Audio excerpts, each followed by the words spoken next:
A lot of people try to use outdated keyword research strategies that were successful in the past. Back then, keyword research was all about finding a huge list of low competition keywords. Sometimes the lists would have over 1 million keywords. When your strategy revolves around millions of low competition keywords, you end up with a lot of low traffic search terms. Ranking for one or two of these words wasn't an option back in the day. To get any kind of traffic at all, you had to be on the first page of Google for hundreds of terms, and that meant building hundreds or even thousands of web pages. Of course, nobody can write that much content by hand. The solution was to build massive sites full of machine-generated content. As you can imagine, Google hated that type of content. In fact, it became very good at automatically rejecting it. SEO today is all about creating good, high-quality content and promoting it by reaching out to real people. These are people who can link to your site or recommend it to their followers. In other words, your content has to be really good.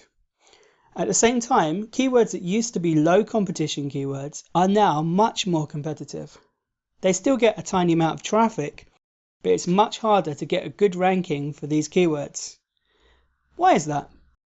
Well, it's because Google has become a lot better at understanding what people are really looking for when they type a keyword into the search box. In the past, Google used to look at the content that contained those exact words that were typed. That means if you typed an obscure word or a strange combination of words, Google would only find a few web pages that match. Today, Google is much better at matching words and meanings. It knows that song and tune mean the same thing.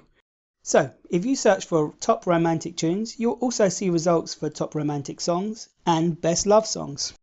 And that's really good news for Google's users. It's a real drag when you can't find what you're looking for and you have to type different keyword phrases and variations until you find the right results. That happens much less often now. It can be good news for SEOs too. If your page is all about best love songs, you now have a chance to get traffic for top romantic songs and top romantic tunes. So there are two sides to the coin. The days of instant rankings without any hard work are gone. But if you're willing to spend time doing SEO the right way, you will get a lot more traffic to your site with less content. Let me know if that makes sense to you. Remember, you can ask any questions that you might have about any of these points I'm talking about. You can ask them in the live feedback system, and I'll make sure that your questions all get answered after the webinar.